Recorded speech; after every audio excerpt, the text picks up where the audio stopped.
Okay, let's go. Yeah.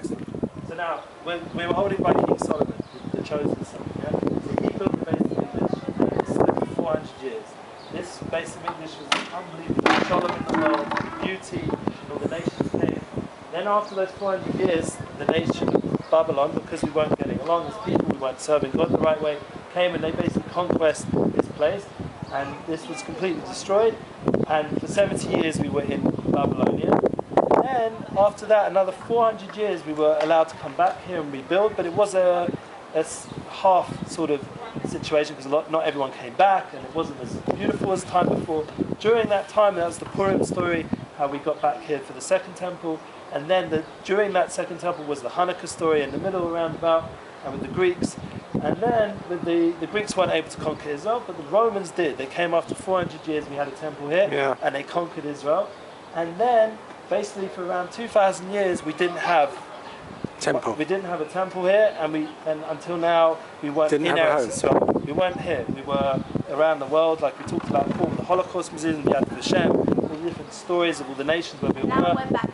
So now we're back finally after the Holocaust. That basically was past 60 years suffering that we were blessed with being able to be 70 here, years back actually. in Eretz Israel, and we've been here now 70 years or so. There was you have to know, we're going to look around the Old City. There were times a few hundred years before where students of the Baal Shem Tov Kodesh and the Vilna Gaon, like from Vilna, our family, they came and their students came and lived here and tried to build here, but it was very hard. The Ramban, even before that, 500-600 years before, we'll see some of these old shuls. They tried to build communities here, but financially and spiritually it was very hard because the Islamic rulers weren't so into it. They used to tax us very much, and it was just the living conditions were very hard. So it's unbelievable that we're all here and it's so built up within such a short time. And not only that, but potentially politically we don't know what's going to be. But spiritually we're all together, and there is, even though there's a lot of dispute amongst ourselves, the bottom line, we're here and we're achieving something very special. And this is what we have to think.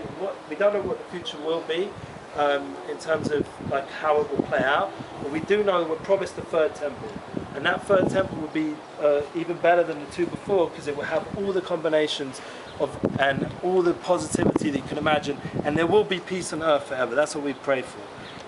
They're reconstructing the archaeological dig there. Yes, they're trying to find. That's something that you can find all around the old city is archaeological places, because there's layers and layers and layers of people that have conquered this land. There's been the Crusades and the Islamic empires, and all these layers and layers and layers. As you can see even by the Kotel, there's layers and layers of stones, of different stones, that show how there's been so many different types of kingdoms and different histories here. And everyone in the world, all the main religions, know that this is a crucial site. Yeah, everybody wants it. And everyone wants it. So right now it's in the actual holiest places in the Islamic hands, but the temple, the real inner part of the temple, underneath the ground, they can never find, because those tunnels are hidden, all the holy vessels from the times of the desert. That's what we say, underneath the deep tunnels, they can never find it, that are waiting to just be rediscovered and brought back to life again.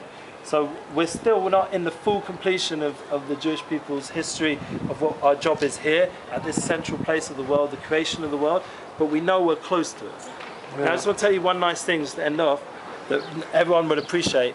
Now the idea of taking challah, of taking a bit of dough, let me just check it's going good. Yeah, it's alright. Still, it's alright, you're fine. Yeah, we take the challah. We take the challah and we light the candles. What is all this? So the woman has that special power to bring light back into the world that went out after we fell out of Gan Eden, like we spoke about Adam and Eve. So she takes the challah, and the challah is like almost in a way, just like she was taken from the first man and formed into that woman, that they're one being.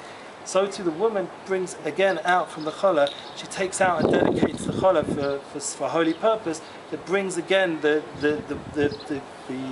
ideal condition of oneness between husband and wife. And the candles by breaking off a piece of challah. Excellent. The candles are an example of the light that brings into the home, and these are like essential mitzvahs that women have that brings back light into the world and breaks the breads and the light of Shabbat into the house. And this is the goal that we're almost there. In the Hebrew calendar, we're holding by 5,772, and only a little bit more it's going to be coming up to the days of 6,000, which is basically the 7th millennium, the 7,000th year of history. That is the time which has to be the 7th day of Shabbos. So that's the idea that this third temple will come at a time spiritually which is going to be forever Shabbos.